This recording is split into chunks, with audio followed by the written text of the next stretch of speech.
Bueno, como saben, si vieron la invitación, la clase de hoy se llama Cristianismo Molesto, y obviamente, ¿no?, que tiene un porqué ese nombre. Eh, Molesto, si buscan la definición en el diccionario, eh, dice que molesta, hace perder la tranquilidad o el bienestar, o hace que a alguien le resulte incómodo, difícil o más difícil realizar algo. Otra definición dice persona que se siente levemente ofendida. Muy interesante esta palabra. Molesto. Que hace perder la tranquilidad o el bienestar. O que a alguien le resulte incómodo, difícil o más difícil realizar algo. O persona que se siente levemente ofendida. ¿Es el cristianismo molesto? ¿O debería ser molesto? ¿Qué opinan ustedes? Sí, debería, aparte Sí, entra siempre en contramano con todas las corrientes de pensamiento de este mundo. Entonces siempre es molesto, aburrido, hasta pesado para algunos. Ajá, bien. ¿Algún comentario más? sí, debería, pues dice todo lo contrario, es al revés de lo que el mundo dicta, disfruta y quiere escuchar. Alex, hay Sí. una frase que me viene a la mente de, bueno, no sé si lo dijo Charles Spurgeon, pero vi una imagen de su rostro, ¿verdad? Que decía, somos la sal somos la sal, algo que la gente no va a querer tragar sino escupir. Sí, lo dijo él, sí. Sí, sí. Si no me equivoco, también lo dijo él. Bueno, lo que pasa es que ustedes son todos cristianos radicales, entonces andan bien rumbeados.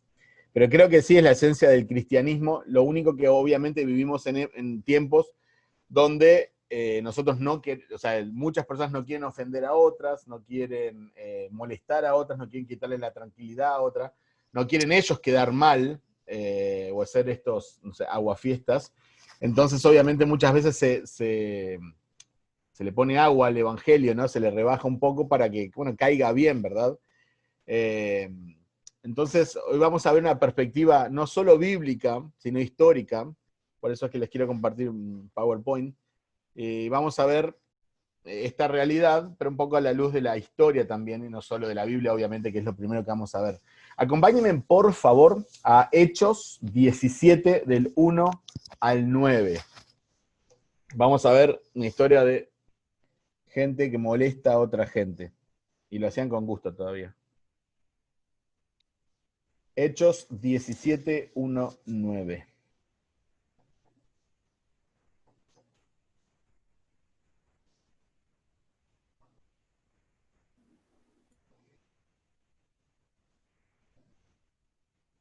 Bienvenidos todos los que se están conectando ahora. Marcos, Stacy, Patrick, Adrián, Hola, Caro, también. hola. Bienvenidos todos. Hechos 17, del 1 al 9.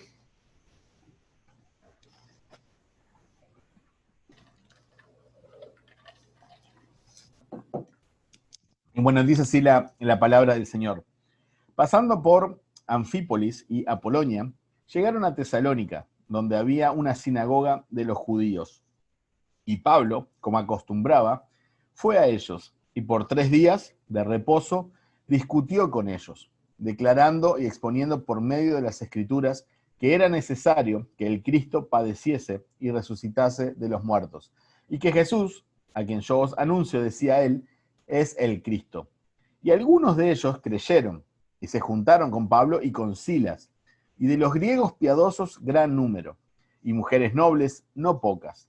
Entonces, los judíos que no creían, teniendo celos, tomaron consigo a algunos ociosos, hombres malos. Juntando una turba, alborotaron la ciudad y asaltaron la casa de Jasón. Procuraban sacarlos al pueblo, pero no hallándolos, trajeron a Jasón y algunos hermanos ante las autoridades de la ciudad, gritando: estos que trastornan el mundo entero también han venido acá, a los cuales Jasón ha recibido, y todos estos contravienen los decretos de César. diciendo que hay otro rey, Jesús. Y alborotaron al pueblo y a las autoridades de la ciudad oyendo estas cosas. Pero obtenida fianza de Jasón y de los demás, los soltaron. Bueno, muy bien, vamos hasta ahí. Acá tenemos a Pablo y a Silas, que iban obviamente en su viaje misionero visitando diferentes ciudades, y dice la palabra, como tenían por costumbre, ¿no? Era una costumbre que tenían ellos, que primero iban a los judíos. Si bien su ministerio principal, su llamado era a los gentiles, ¿no? Pablo es el apóstol de los gentiles, tenía por costumbre llegar, cuando llegaban a una ciudad, ir primero a la sinagoga, ¿sí? Ahí dice como Pablo acostumbraba, versículo 2. Y por 3 días de reposo, básicamente 3 semanas, discutió con ellos, ¿sí? Y les predicó el evangelio. Algunos creyeron, ¿no? Pero otros que no creyeron hicieron problemas, ¿sí? Hasta que intentaron obviamente ponerlos presos y tuvieron que salir bajo fianza. Ahora, me gustaría que prestaran atención al versículo 6, la descripción que se hace de estos cristianos, ya sea de la casa de Jasón, como tanto de Pablo, Silas, ¿no? ¿Cómo se les llama a los cristianos en el versículo 6? ¿Cómo se les llama a los cristianos en el versículo 6? Trastornadores del mundo. Excelente, trastornadores. ¿Alguno que tenga alguna otra versión? Si la tienen a mano, no es que la tengan que buscar.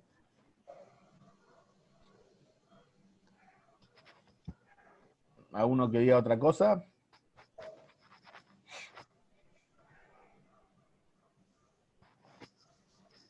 Trastornadores. ¿Por qué le llamarían a alguien trastornador?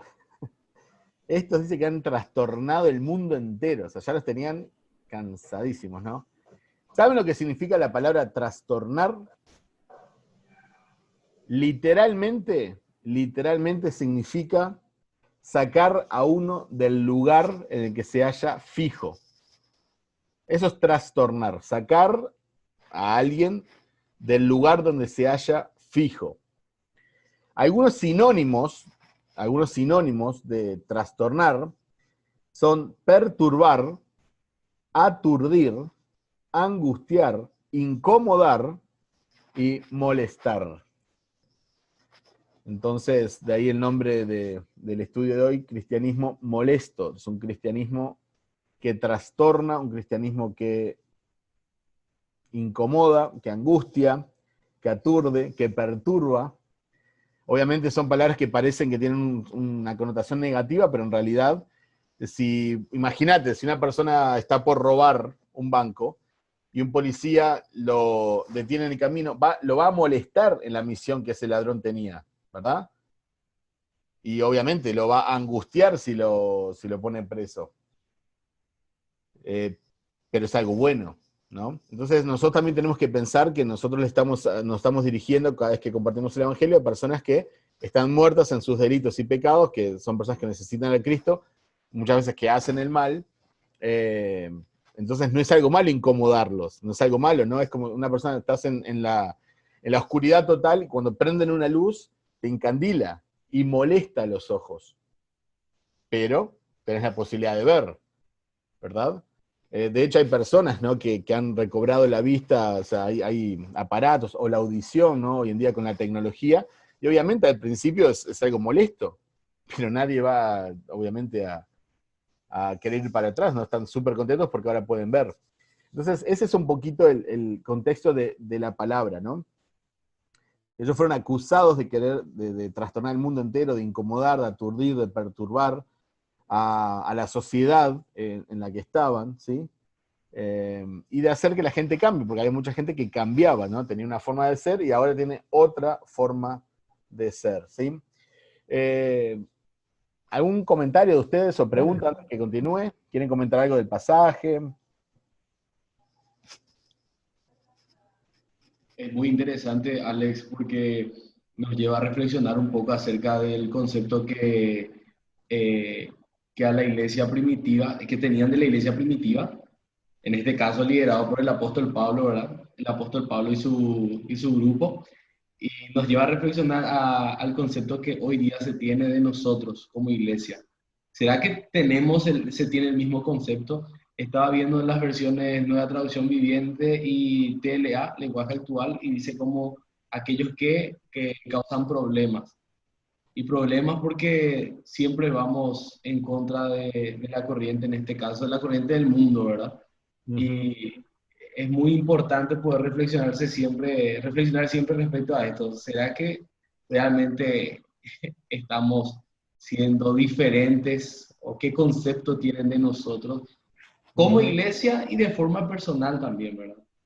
Sí, verdad, verdad. ¿Algún comentario más, muchachos?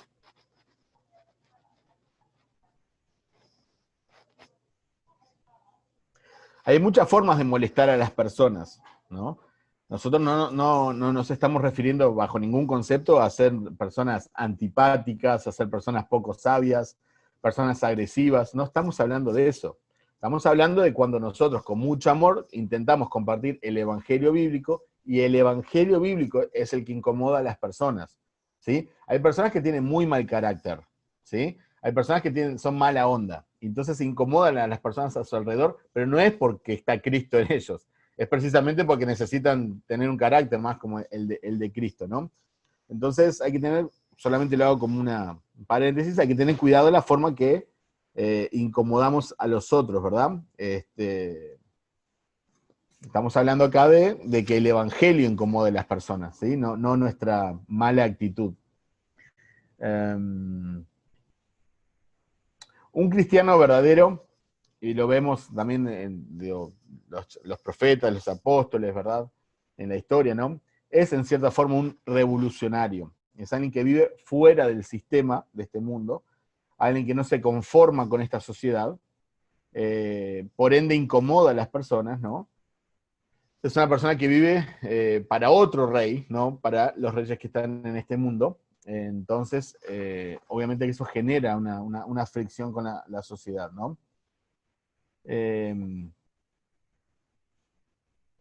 Fíjense en los versículos 2 y 3, ¿qué es lo que les incomodaban de esta gente? ¿Qué hacían ellos o qué predicaban ellos que incomodaba a las personas? Ahí capítulo 17 de Hechos, versículos 2 y 3.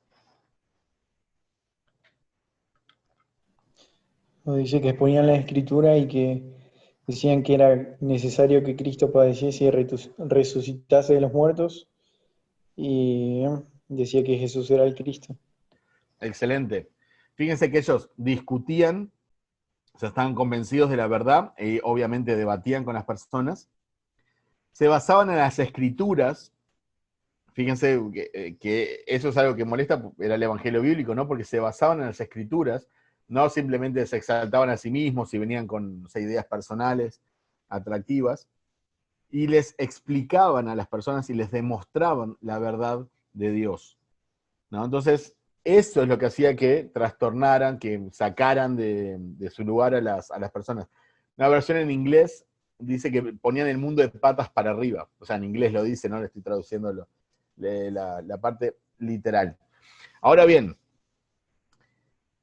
el Evangelio sabemos que puede trastornar la vida de una persona, gracias a Dios que así lo hace. El Evangelio puede trastornar una nación y el Evangelio puede trastornar el mundo entero, ¿sí?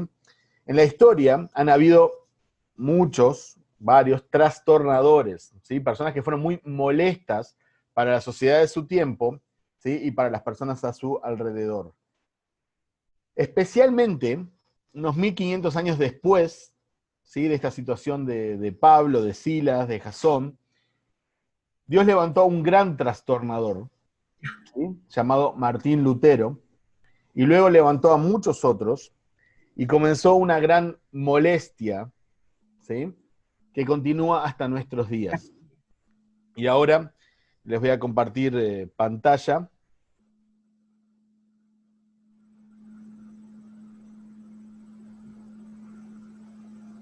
¿Pueden ver bien ahí? Ujú. Lo que nosotros conocemos como reforma protestante, ¿sí? Esto fue una gran molestia fue una revolución a lo que cambió. Se dice reforma y no revolución porque una revolución tiene la connotación de ser violenta y de ser de un momento para el otro. Esto fue un proceso que sí, obviamente, no estuvo exenta de violencia, pero bueno, no era el fin en sí mismo. Llamada la Reforma Protestante, que hace unos poquitos días conmemoramos el 503 aniversario. Entonces quiero mostrarles un poquito y hablar un poquito de estos trastornadores que hemos tenido en la historia, también como un ánimo para ver no solo lo que encontramos en la palabra de Dios, sino también una realidad que se ha dado en la historia, ¿no? Hay algunas personas llamadas, que entran dentro de lo que es la pre-reforma, ¿sí? Que son antes de Lutero, pero que obviamente tenían que ver y que fueron también formando lo que después pasó con Lutero, ¿no? Y les quiero hablar de algunas personas. Pedro Baldo, ¿sí? Pedro Baldo nació en 1140, imagínense, ¿no? Que en 1483 nació Lutero, ¿no? Estamos hablando de unos 3 siglos antes. Y no es el primero, obviamente, que siempre hubieron rebeldes, hubieron personas que no se adaptaron a la sociedad ni a la religión establecida y que sí amaban a Cristo y su palabra. Pero vamos a arrancar acá, 1140 después de Cristo, o sea, más de 1000 años después de esto que pasó con Pablo. Murió en el 1205. Él era francés, ¿sí? Obviamente su nombre original podía ser Pierre, y Baldo, hay diferentes, lo encontramos escrito de diferentes formas, pero bueno, este es el nombre en español.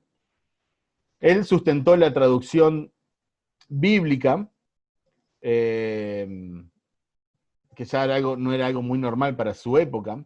Fue un predicador itinerante, fue fiel a las escrituras, ¿sí? No a la tradición, no es que escuchaba y repetía solo lo que decían los líderes de la época, él fue fiel a las escrituras. Desafía a la jerarquía, desafía a los líderes eclesiásticos.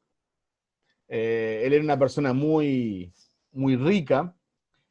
Ahora después les cuento ahora cómo se convirtió. Y bueno, fue excomulgado de la iglesia, ¿sí? Una persona que era fiel a las escrituras, que predicaba gratuitamente la palabra, ¿verdad? Y que cuestionaba a los líderes que estaban haciendo las cosas mal, que es excomulgado de la iglesia. ¿Por qué? Porque molestaba, ¿sí? Porque estaba trastornando el mundo que conocían, los estaba incomodando.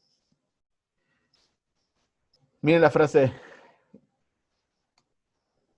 tenemos una piedra preciosa, tan brillante, que su luz permite ver a Dios, y tan radiante que puede encender el amor de Dios en el corazón del que la posee. Es lenguaje figurado, pero lo que decimos es la pura verdad. Obviamente Pedro Baldo estaba hablando de la palabra de Dios, y él la compara con una joya porque él era vendedor de piedras preciosas.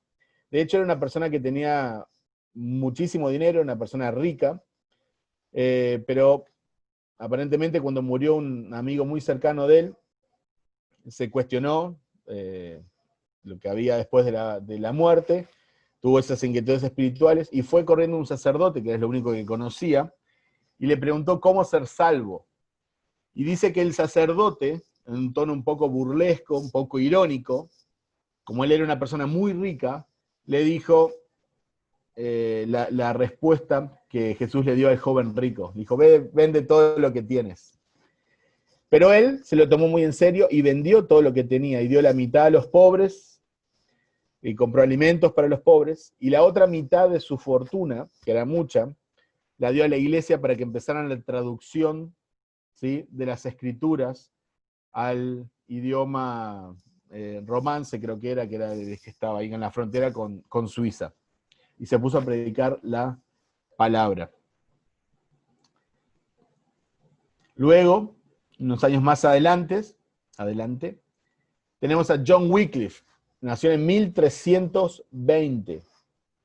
¿Sí? Son personas que conocemos, obviamente quizás hubieron algunos que van a ser anónimos, de los cuales vamos a hablar en la eternidad, vamos a estar con ellos, pero que hoy en día no tenemos registros de ellos. Pero en 1320 a 1384 nació John Wycliffe en Inglaterra. Fue un teólogo, un traductor bíblico también, y también fue fiel a las escrituras. De hecho, por eso la organización que trabaja con traducción bíblica se llama Wycliffe. Él desafía al Papa, como él era fiel a las Escrituras, había cosas que no le cerraban, como por ejemplo la transustanciación, que el pan y el vino se convertían literalmente en la sangre y la carne de Cristo. Él no podía ver eso en las Escrituras, desafía al Papa y muere antes que lo condenan. Entonces le hacen una condena post-mortem, que significa obviamente después de muerto. ¿Qué hacen? Queman todos sus libros, lo declaran el hereje y exhuman sus huesos. Imagínense el fanatismo, ¿no? Exhuman sus huesos y los prenden fuego, porque no querían ni que las cenizas quedaran de él. ¿Por qué?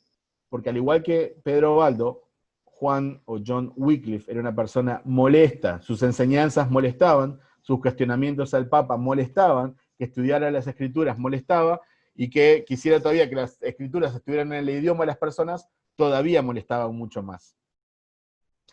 Él dijo: mi intención es traducir la Biblia para que todo hombre en Inglaterra pueda leer en su propia lengua y conocer por sí mismo las obras maravillosas de Dios. Nació en 1320, murió en 1384. Unos años después tenemos a Juan Hus, o Jan Hus, o John Hus. Nació en 1370, 1415 murió. Él era checoslovaco, o lo que hoy en día, Checoslovaquia se dividió en dos países, hoy en día está República Checa, que sería donde nació él, y Eslovaquia, ¿sí? Fue un teólogo, filósofo, también fue fiel a las Escrituras, y también desafía al Papa. Por ende, ya sabemos un poquito cómo va a ser la cosa, ¿verdad?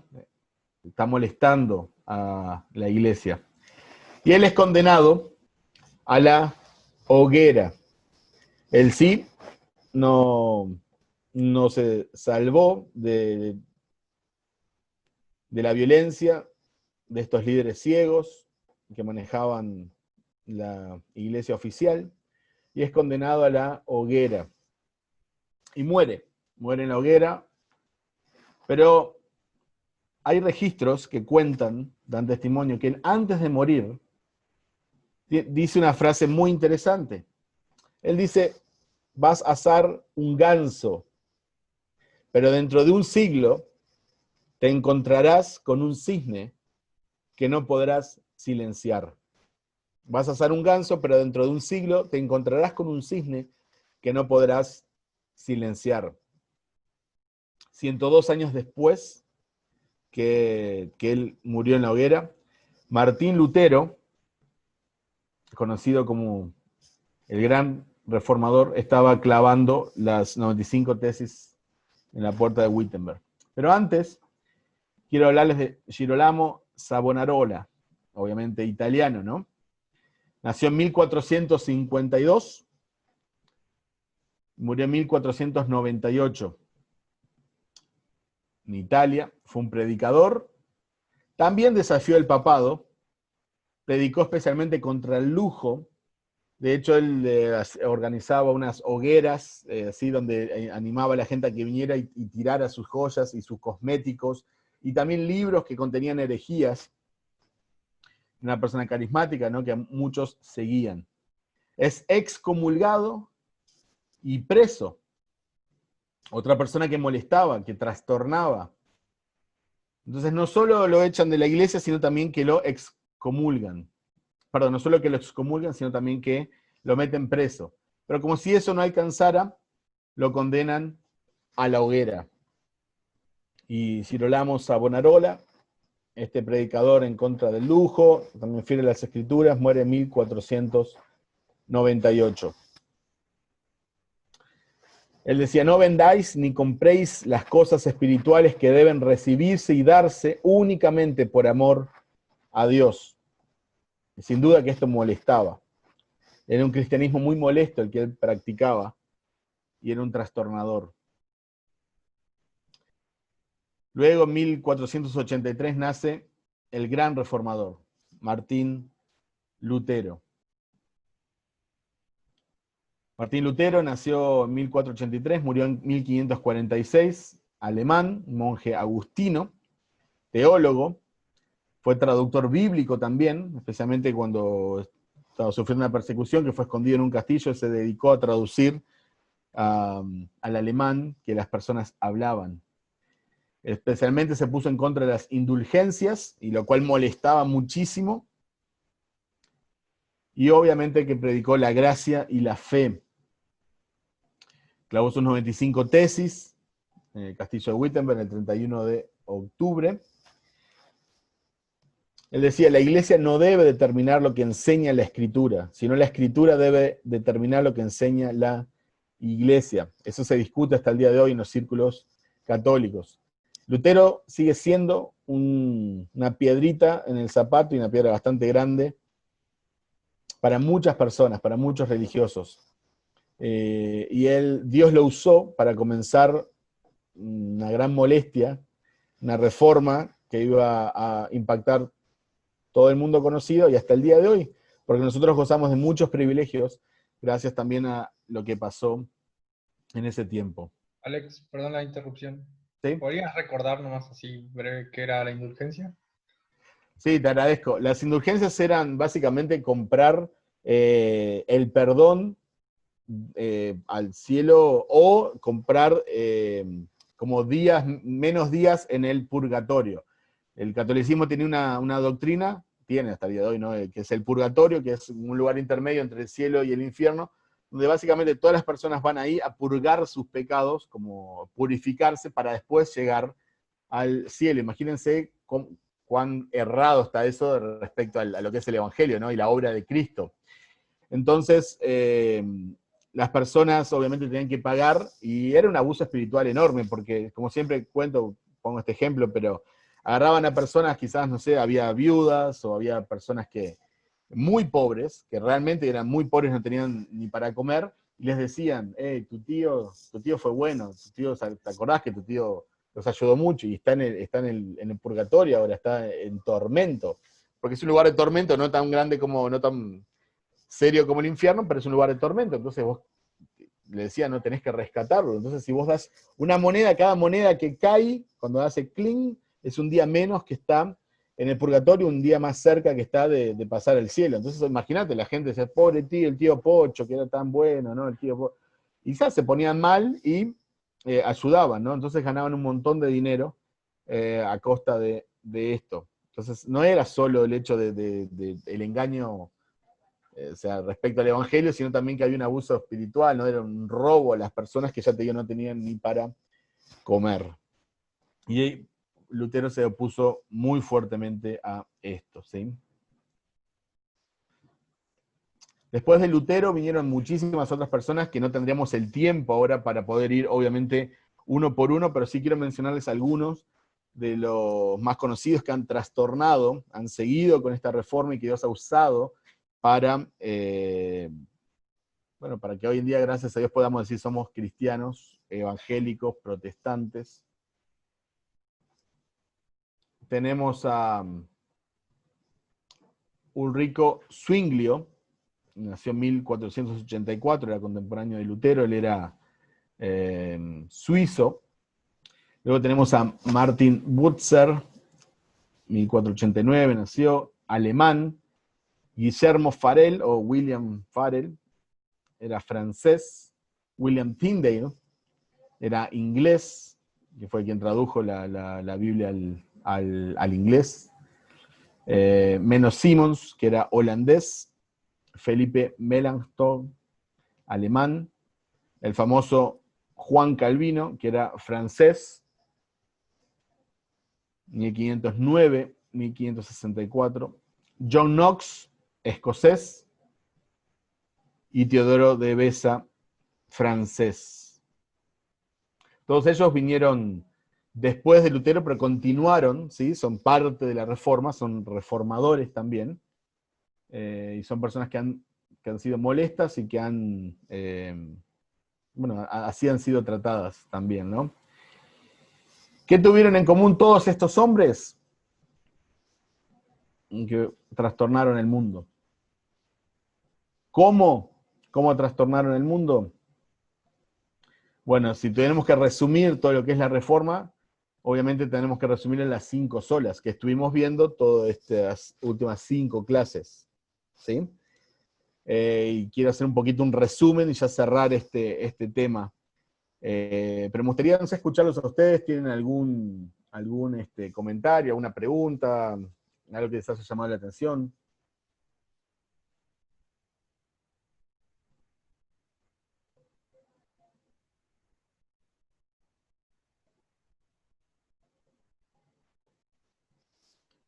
Me imagino que estará todo claro entonces. O nadie entiende nada.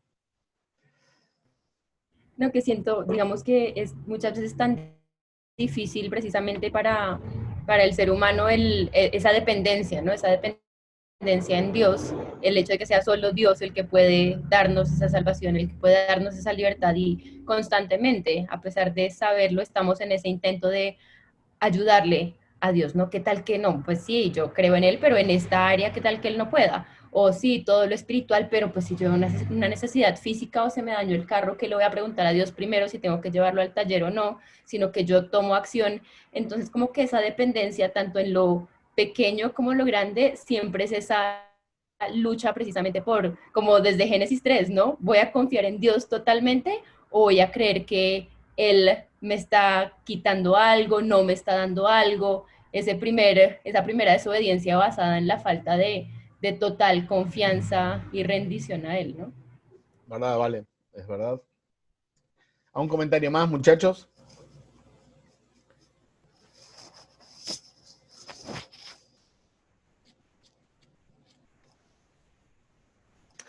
Creo que es, obviamente, a veces, claro, podemos leer un libro, ver una película, y se nos puede perder un poquito de vista, ¿no? Lo que sufrieron estas personas, ¿no?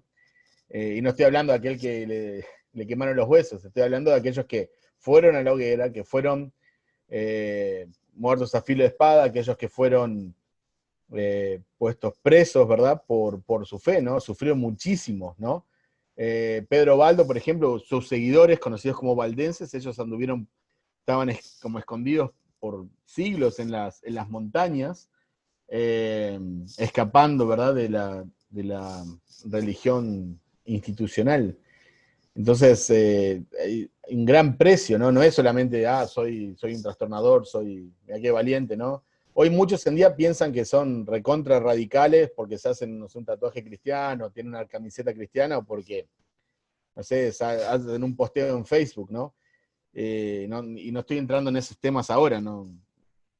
Lo que estoy diciendo es que el cristianismo radical a veces conlleva un precio alto y que no es tan fácil como a veces lo planteamos, no es tan romántico como a veces lo planteamos. Alex, Sí. una consulta. Ujú. No sé si se puede preguntar, pero ¿cuándo terminó la reforma en este sentido de que hay gente que molesta tanto? Porque hoy en día parece que todas las corrientes del cristianismo como que se están degenerando. Y no veo esos héroes de esa época como Lutero y esos que siguen después. ¿Será que terminó la reforma o cómo vos ves eso? Gracias, Patrick, es una buena pregunta. Mira, filosóficamente la reforma no termina nunca, ¿verdad? Porque de hecho había una frase en latín que decía reformanda semper reformandum, que significa siempre nos estamos reformando, ¿no? Siempre hay cosas para ir cambiando, ¿no? Desde lo personal, nuestra familia, la iglesia, y obviamente el cristianismo, ¿no? Entonces, filosóficamente no es que hay un punto donde termina, donde ya no hay nada más que hacer, ¿no? Lamentablemente vivimos en un mundo donde Satanás es el Dios de este mundo, y si bien Dios es el soberano, obviamente, de todo, pero esta sociedad está controlada por él o siguiendo los deseos de él. Entonces, muchas veces se meten a la iglesia, o, mejor dicho, sus secuaces a veces se disfrazan, ¿verdad? De ángel de luz, se disfrazan de iglesia, pueden poner un cartel, ¿no? Que dice iglesia evangélica, iglesia así, iglesia allá, pero en realidad no lo son. Entonces, la influencia también llega a nuestros hermanos, y bueno, y muchos otros están engañados, creyendo que creen en el evangelio, en realidad por ahí no conocen a Cristo. Entonces, el trabajo no termina, ¿no? Nosotros tenemos que ser luz en este mundo y estamos rodeados de oscuridad. No sé si eso contesta un poco tu pregunta, ¿no? Pero creo que hay que ser fieles a las escrituras y estar dispuestos a pagar un precio. Nosotros vivimos en este lado del mundo donde dentro de todo, o sea, es muy mínima la persecución que hay. Sé que hay situaciones puntuales que pueden ser complicadas, pero en general no se compara con lo que están sufriendo otros hermanos en otras partes del mundo, ¿verdad? Hemos hablado acá, hay muchos lugares donde todavía no tienen Biblia en su idioma. Entonces yo no puedo vivir tranquilo porque tengo Biblia en mi idioma, cuando sé que hay millones de personas que no tienen la Biblia en su idioma. Entonces hay mucho trabajo por hacer, y creo que Dios sigue levantando personas que son fieles, y muchos no los conocemos porque creo que Dios también se agrada en muchos héroes anónimos que no están en Facebook, que no están en Twitter, que no están en Instagram, que no los conocemos, pero así como la rosa hermosa que está en el bosque, que solo Dios la ve, creo también que bueno, Dios agrada a esas personas. De las personas que hemos conocido, y no es para entrar a filosofar, ¿no? Pero yo en lo personal creo, por ejemplo, que John MacArthur es una persona que ha hablado muy, muy claramente en contra del sistema político y en contra del mundo evangélico, muchas cosas, aferrado a la palabra de Dios, ¿no? Que no ha comprometido la palabra de Dios. No es el único, hay otros también. Es nuestra responsabilidad ser fieles a las escrituras, ¿no? Después, cuáles son las consecuencias o qué vamos a enfrentar, eso está en las manos de Dios, ¿no? Pero todo comienza siendo fiel a las escrituras. También es positivo, creo, que Sí. no, o sea, hoy en día vemos una comunidad, gracias a Dios, que está creciendo, sana, que busca ser fiel a la palabra, y creo que en los últimos años, ¿no? Todos estamos de acuerdo en que en los últimos años fue creciendo mucho eso, y los pastores que venían hace mucho más tiempo, como una vez se escucha a Sugel Michelena, tiene más de 40 años de pastorado, predicando positivamente, y hablando de hispanos, ¿no? Que predican en español. Uh-huh. Y cuánto sufrieron esos pastores también, para ser en la presión de las doctrinas, en la presión de las diferentes iglesias, en la presión de esas convenciones, de la pastoral de la ciudad, viste que hay todo ese tipo de cosas, que no te incluyen, que te excluyen, que te critican, que esto, que aquello, entonces como es difícil, ¿no? Después, creo que hoy sigue pasando eso. Cada cristiano que está en su iglesia, que no es sana, y que de repente se da cuenta que la iglesia no, que el pastor no predica las escrituras, que el evangelio no está que el evangelio está distorsionado, y de repente tiene que salir de esa iglesia o no sabe qué hacer, como el cristiano también está padeciendo un poco eso, atrapado de alguna manera por doctrinas no sanas, y presionado de alguna manera, y tiene que pagar un precio por ser fiel a las escrituras. Tiene que dejar amigos, tiene que dejar iglesia, se van a pelear, y generalmente no terminan bien esas cosas. Uh-huh.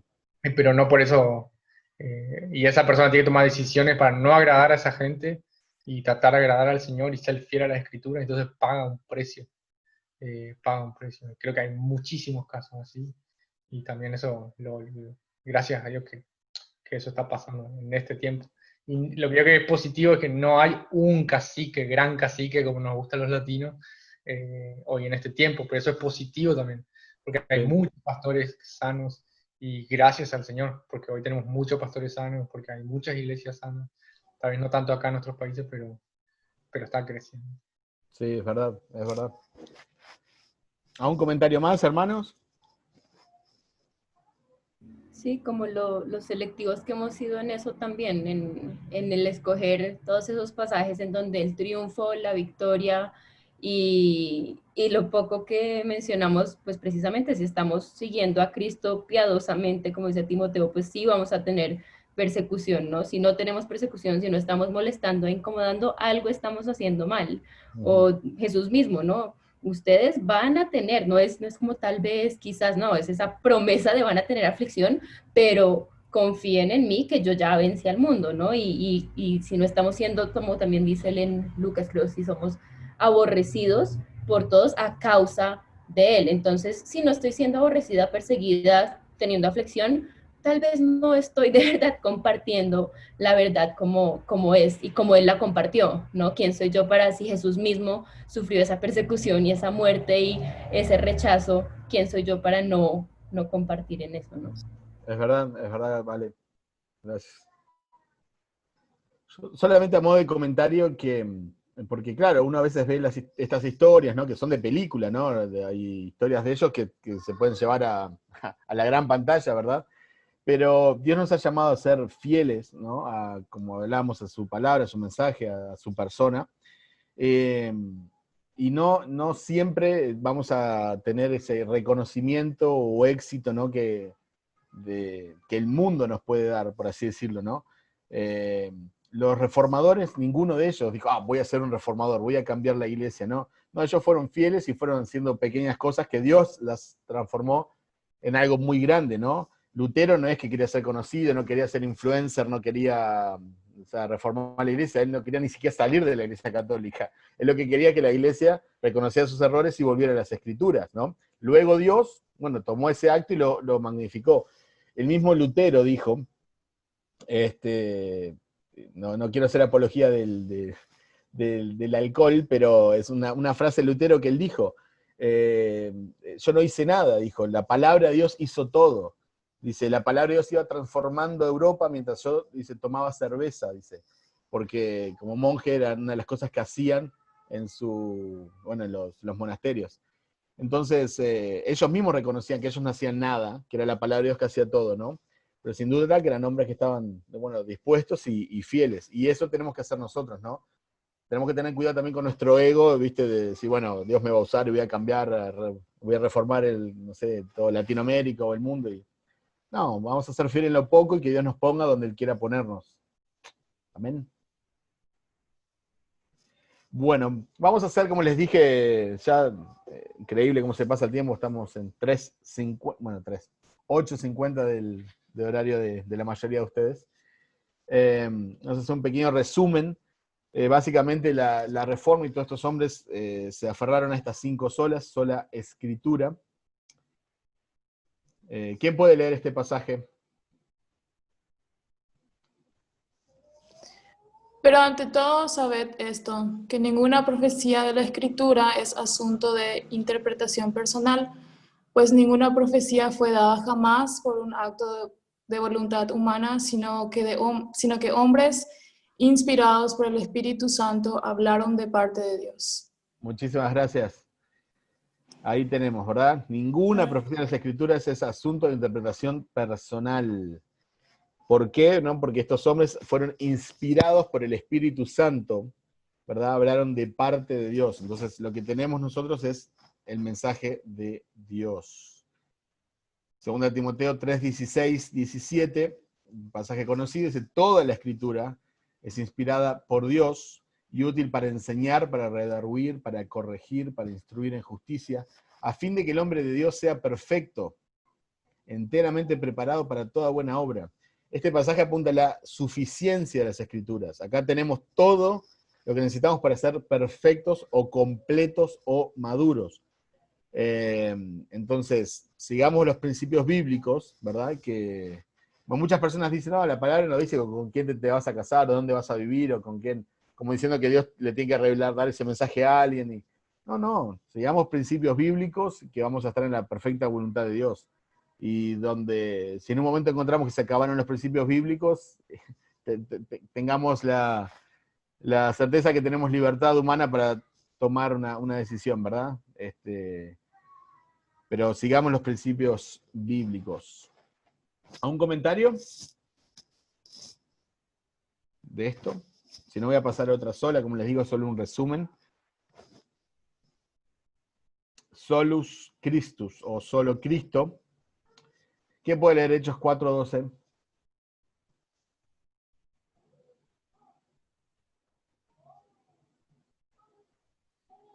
Y en ningún otro hay salvación, porque no hay otro nombre bajo el cielo dado a los hombres, en el cual podamos ser salvos.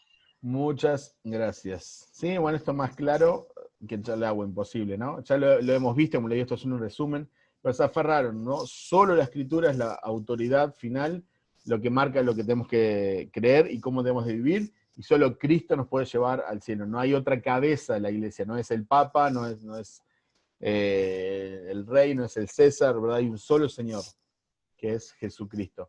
Sola gratia, o solo por la gracia, ¿sí? Tenemos algunos pasajes. ¿Qué puede leer Hechos 15, el 11? Creemos más bien que somos salvos por la gracia del Señor Jesús, de la misma manera que ellos también lo son.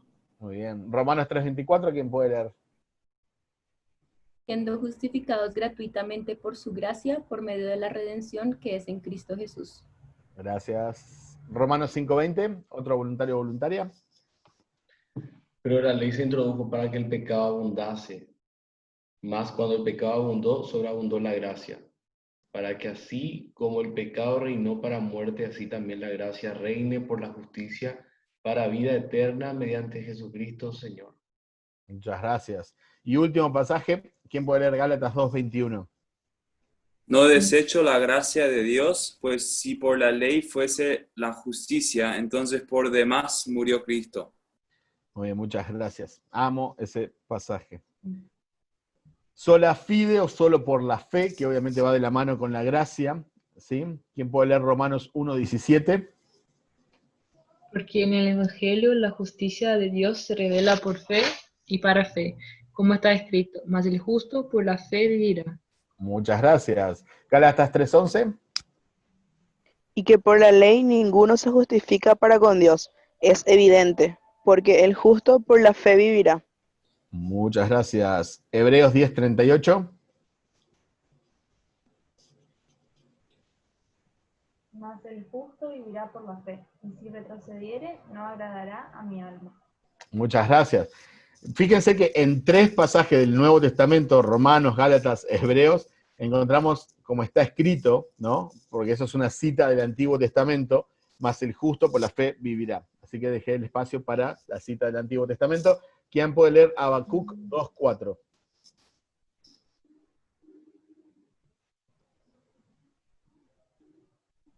He aquí el orgulloso, en él su alma no es recta, mas el justo por su fe vivirá. Muy bien, muchas gracias. En resumen, el justo por la fe vivirá. Y por último, pero no menos importante, soli deo gloria, o solo a Dios la gloria. Isaías 48, 9 al 11, ¿quién lo puede leer? Por amor a mi nombre contengo mi ira, por causa de mi alabanza me refreno para no aniquilarte, y lo he hecho por mí mismo, no cederé mi gloria a ningún otro. Muy bien, muchas gracias. Podría haber elegido un pasaje mucho más romántico, hay muchísimos pasajes que hablan de la gloria de Dios, pero voy a confesar que este me encanta. El tenor, o sea, el mensaje de Dios o sea, es increíble, ¿no? Así que bueno, no tengas miedo a ser molesto, ¿sí? Y no significa ser molesto, como les dije una vez más, por tener mala actitud, mal carácter. No es eso, ¿no? Nosotros tenemos que ser las personas más agradables que existen en el mundo, ¿verdad?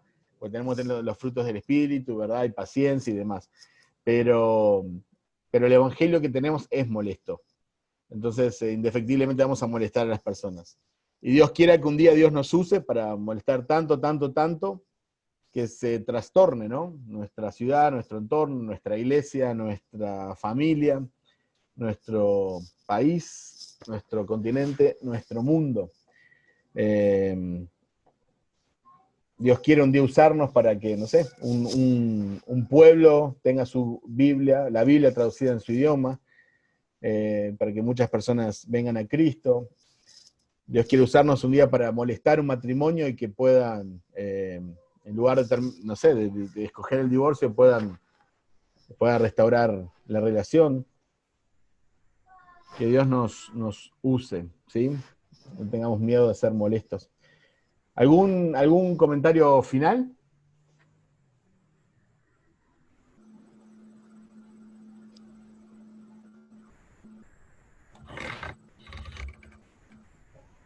Oye, hijo, qué chistosa tu figura. Flyer.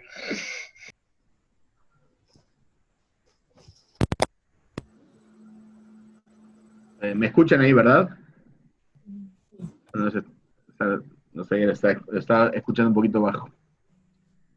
Alex, Sí, capaz cuento nomás de anécdota, capaz me hizo acordar mucho una experiencia que tuve en la iglesia que iba yo, o la iglesia que siempre fui toda la vida.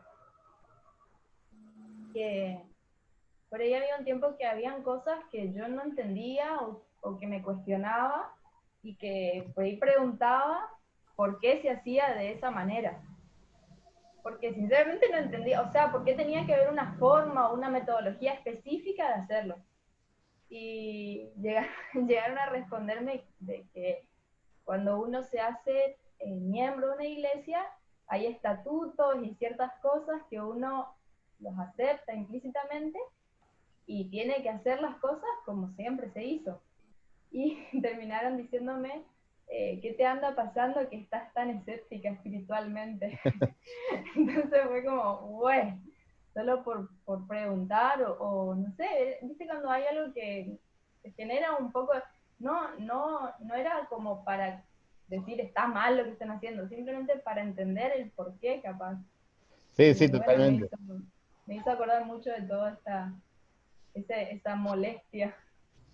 Sí, no, no es sano, no es si un lugar no podés cuestionar nada, eso no es sano, ¿no? No es, hablando de iglesia, no es sana una iglesia que no se pueda cuestionar a los líderes, a las personas, ¿no? No es sano eso, ¿no? De hecho, la Biblia nos anima a dar razón de nuestra fe, ¿no? Obviamente es un contexto específico, pero nosotros tenemos que dar razón por qué creo cierta cosa, por qué hacemos cierta cosa como iglesia. Si no estoy dispuesto a dar una explicación de por qué hacemos cierta cosa, bueno, algo está mal, o capaz que no es muy bíblico o es cuestionable. Miren, cuando no se puede cuestionar a los líderes terminan haciendo cosas cuestionables. Recuerden eso. Recuerden. ¿Cómo, Nata, que no te escuché? Frase para Twitter, tío. Sí, ahora después salgo de acá y le tuiteo.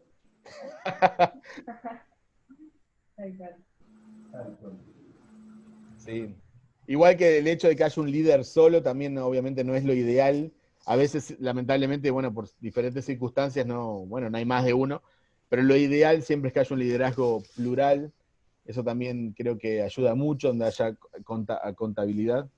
Ya estoy inventando palabras. Donde haya rendición de cuentas el uno al otro, también dentro del liderazgo.